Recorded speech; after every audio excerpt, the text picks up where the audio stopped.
Hey Jace, it's Richard. Just wanted to offer my thanks for that file on MBS. Story's exploding in the States, but everyone across the pond seems a bit preoccupied with everything going on to the Nürburgring right now. Might have to do with that Franz Hermann guy making waves. Shit, they found me. Okay, listen, I think I know who Franz actually is. I think his real name is Rest easy, Dick. You played your part perfectly.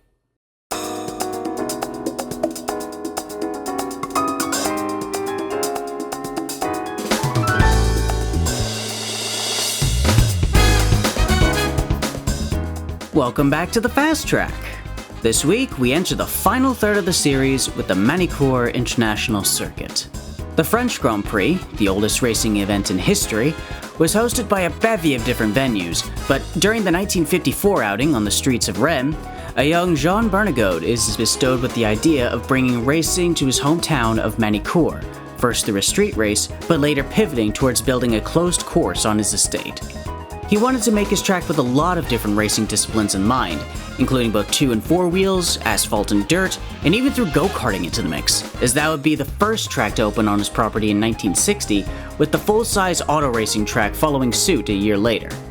Much like the other tracks in the series, Magny-Cours, then under the name Circuit Jean Barre as an homage to the French racing hero, grew massively over the years to follow, eventually being bought out by the regional government in 1986, with the ultimate plan of massively overhauling the track and taking over the French Grand Prix from its former venue of the Circuit Paul Ricard. From 1991 to 2008, the track did enjoy the privilege of hosting the French Grand Prix, only falling off the schedule because the promoters ran out of money. Plans to move the event to the streets of Paris fell on deaf ears, and the French Grand Prix wouldn't return until 2018, once again taking place at Paul Ricard, for better or worse. Still, this 1992 version of the track is quite enjoyable to drive, and I think you'll see why in this week's Hotlap.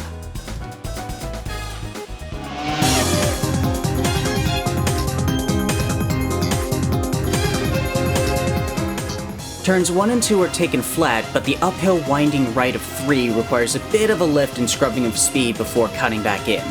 Be prepared for a wave of understeer following the AstroTurf patch on the inside towards the exit though. Use only a bit of exit curb as needed to maximize your speed down the King to straight.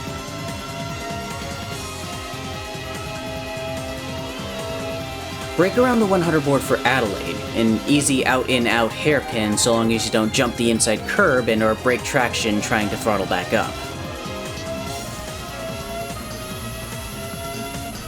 Tap the brakes, downshift, and power through the Nürburgring chicane, and use the inside advertising boards as your braking reference for turn 8. Keep the car in check for the downshifts, avoid putting all 4 tires on the inside curb, and aim for a late apex for the 3rd straight.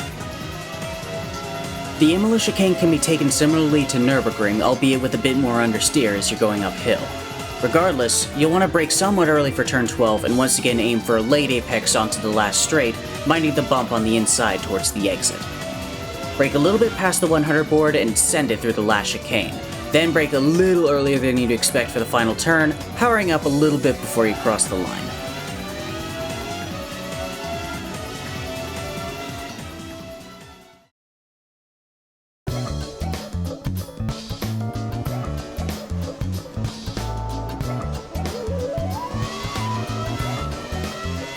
You may have to close up 5th and 6th gears in order to not trigger downshift protection through the chicanes if a mere tap of the brakes isn't enough. Engine damage might also play a factor if you're too sudden with your downshifts, so do keep that in mind as well. Another thing to watch out for is your left front tire, at least in qualifying, as it tends to overheat after a couple of laps and give up on you going through turn 3. And one last thing while I show you the calculations for this week, do be mindful going into turn 4 on lap 1 of both races, or if you're just coming out of the pits, as your brakes will be cold and it's easy to find yourself going off there.